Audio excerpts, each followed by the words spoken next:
Puedes ver la pantalla ahí, ¿cierto? Sí, bebé.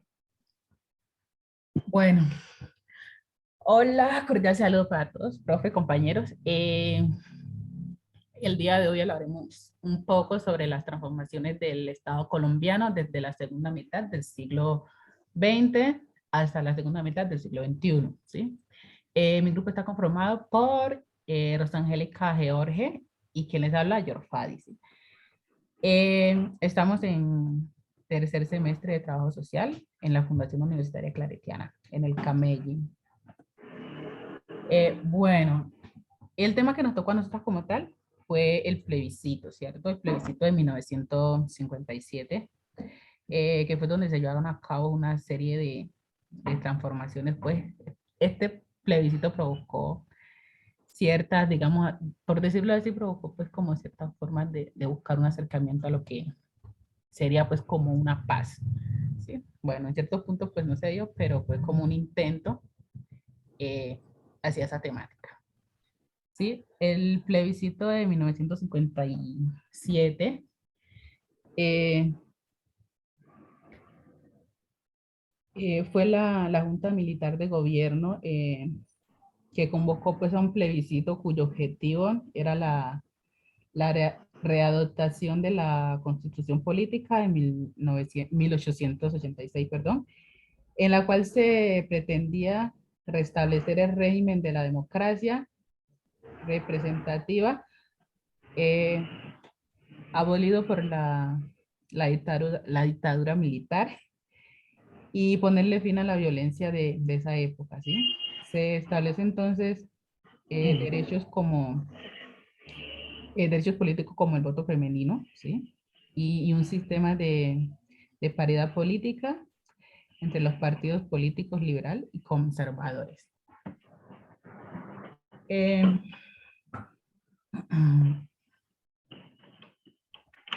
bueno, respecto a los contextos social, político y económico del plebiscito en dicha época, ¿sí?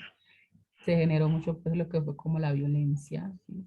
Digamos que una de las cosas que buscaba el plebiscito como tal era tratar de frenar eso, ¿sí? Ya que en esa época pues había como una guerra entre ellos partidos que eran los únicos en el país hasta esa época, ¿sí? Eh, y así pues, después de tantas décadas de odio, cadenita de secretarismo, de horror, de lado y lado pues de ambos partidos, los colombianos aceptaban pues un esquema político de transición en el que se olvidaban de todas las heridas del pasado y trataban como de acercarse a lo que sería un proceso de paz. Bueno, a continuación la compañera Rosa nos va a hablar un poco sobre los actores vinculados a dicho proceso. Rosa, hola. Hola, buenas noches. Mi nombre es Rosangélica George.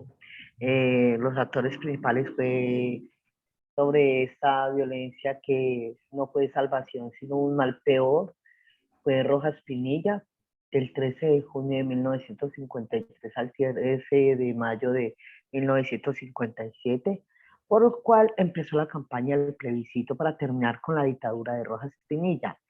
Fue liderada por Alberto Lleras Camargo y Laureano Gómez, donde nace el Frente Nacional.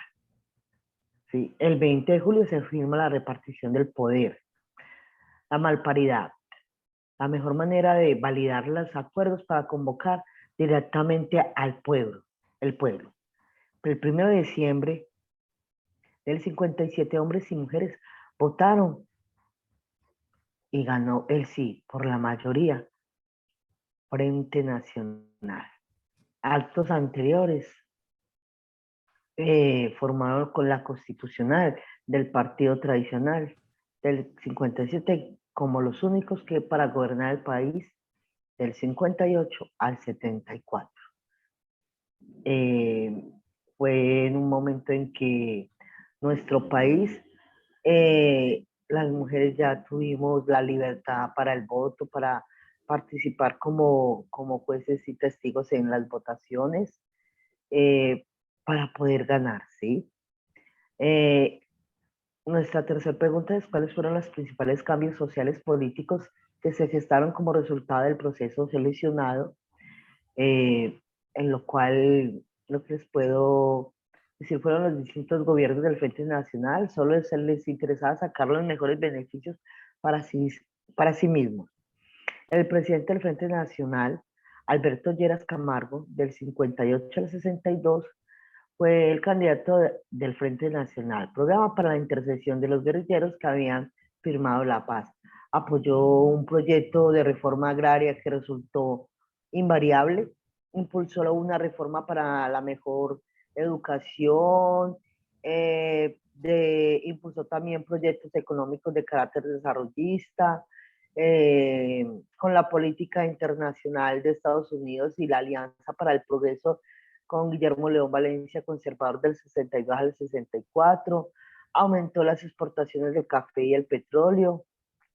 Los movimientos insurgentes en el centro de Tiro Fijo hizo todo lo posible para determinar con todos estos frentes guerrilleros. Carlos Lleras Restrepo se preocupó por la modernización del Estado, de la reforma agraria, suprimió el mercado libre de las divisas, reguló la inversión, perdón, reguló la inversión extranjera, estableció la retención en la fuente, inició la interconexión eléctrica en el país, saneó las finanzas públicas, impulsó la inversión productiva de la reforma constitucional en el 68.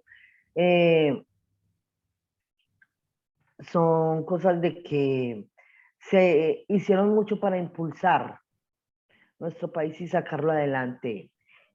Sobre todo esto, sobre lo que la compañera acaba de hablarles y lo que yo les estoy pronunciando, lo que les puedo decir es que de todo esto, la conclusión que podemos sacar nosotros de esto fue que de todo este contexto, de todo este suceso del Frente Nacional, fue una guerra fría. Este periodo se vio muy afectado por las represiones políticas.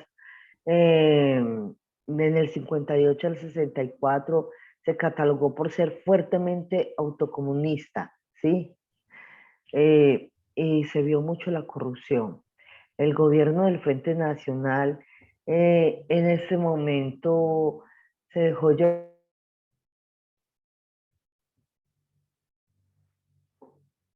mucho por eso, los políticos dejaban llevar por esto. Pero,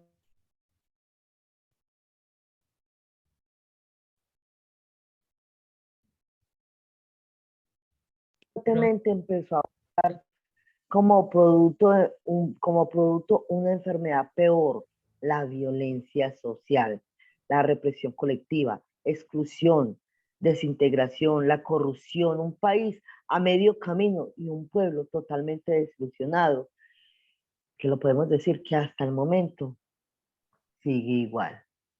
Buenas noches.